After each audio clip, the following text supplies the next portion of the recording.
Before Adilma responds this morning, Honorable Speaker, please allow me to also join you in welcoming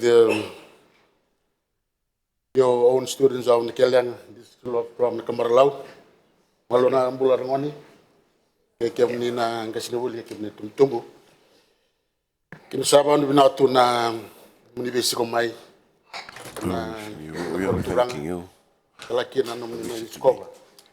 On the Valley Boslaw and Matalibinakanikoa. The House of Representatives this morning. Also, our brave medical officers also survived the 36 hours ordeal in the low waters. Also welcome you this morning. Mr. Speaker, I also want to pay tribute to a very close friend of mine, and also someone we have also spent a few years together at the University of South Pacific, the late Master Leone Raulebu. As some of us here have also spent years together at the University of South Pacific, and he'll be laid to rest this morning. He also was a former civil servant. He's also well known to the Maris Old Boys as well as the Kiwi's Old Boys fraternities. And he also graduated with a master's in marine science from Japan.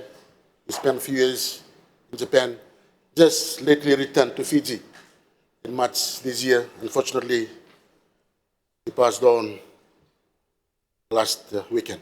Now his family, as well as all his friends, well during this difficult time. Mr. Speaker, the government recognizes that solid waste management is an essential public service that continued reliance on open dump site is not a sustainable long-term solution. The Western Division has faced significant challenges because there's currently no properly developed regional sanitary landfill serving the Western Division. This has placed considerable pressure on existing disposal sites and has created environmental, public health, and operational concerns for municipalities and surrounding communities. Speaker, in recognizing these challenges, the Western Sanitary Landfill project was endorsed by Cabinet in 2024, and following Cabinet's endorsement, a multi-agency working group was established to coordinate and progress the project. The working group is currently actively engaged in assessing potential sites, addressing land requirements, coordinating technical matters, and working with relevant government agencies and stakeholders. Mr. Speaker, sir, I would like to acknowledge and express our appreciation to the United Nations Development Programme, UNDP, and its investors in coral reefs and blue economy project for its funding support towards the Western Sanitary Landfill project, which has enabled the Ministry of Local Government to progress important preparation activities. In addition, the Ministry has engaged the Asian Development Bank, ADB, to provide specialized technical and transaction advisory support as the project progresses. This technical assistance is particularly important given the scale and complexity of establishing a regional sanitary landfill and associated transfer solutions. Mr. Speaker, sir, the proposed regional landfill is intended to serve the broader Western Division. It's currently being planned for a suitable location between Lautoka and Ba. Preliminary assessment indicates that approximately 50 to 60 hectares of land will be required for the landfill facility. This is a significant land requirement, is one of the main challenges currently being addressed by the Ministry. Mr. Speaker, sir, in addition to the main landfill, the project is also considering the establishment of minimum 2 transfer stations between Sigatoka and Nandi, and intended to have another 2 between Ba and Rakraki. These transfer stations are expected to jointly require approximately 10 acres of each of land. The purpose will be to provide an efficient system for receiving, consolidating, and transferring municipal waste before it is transported to a regional sanitary landfill. Mr. Speaker, sir, the Ministry has undertaken several site visits to potential sites identified by the Ministry of Lands. These sites are being assessed against the various requirements for sanitary landfill, including land suitability, accessibility, environmental considerations, proximity to communities, planning requirements, and long-term operational viability. However, most of the suitable sites identified are freehold and privately owned, while some have already been committed or are no longer available.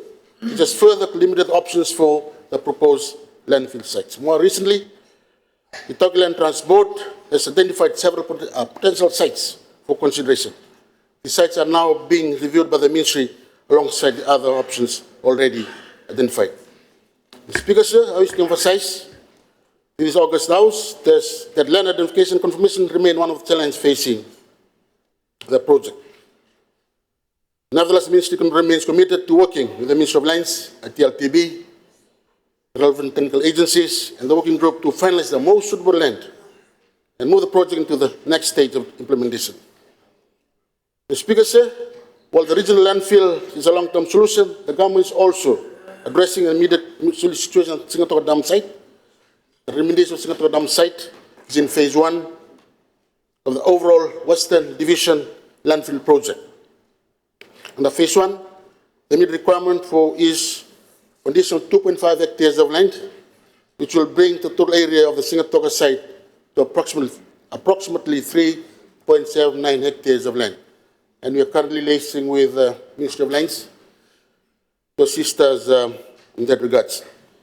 The plan, Mr. Speaker, says for the Sigatoka site to operate as a temporary engineered landfill and remediation facility for approximately 5 years. Mr. Speaker, sir, the period will comprise approximately 2 years for remediation and landfill construction and 3 years for controlled landfill operations, following which the site will be closed and operations will be transferred to the new transfer stations I have alluded to earlier. This approach has been developed in consideration of the requirements of the National Trust and the Ministry of Multi-Ethnic Affairs, Culture, Heritage and Arts, noting that the existing Sigatoka Dumpsite is located on National Trust land and is intended to be removed and fully closed once the remediation and transition process is complete. Speaker, sir, at the same time, the Ministry progressing the necessary environmental clearance or the environment impact assessment screening is expected to be lodged this month. Following that submission, the screening process will determine whether the project or proposed works will require an environmental and social management plan or a full EIA. And Mr. Speaker, sir, the remediation alone will not solve the waste management problem. This needs solutions that address issues around the entire waste chain. The Ministry, with support of CDF, has implemented 2 billion initiatives in Sigatoka as a pilot for waste separation at source. This study has been finalized and awarded.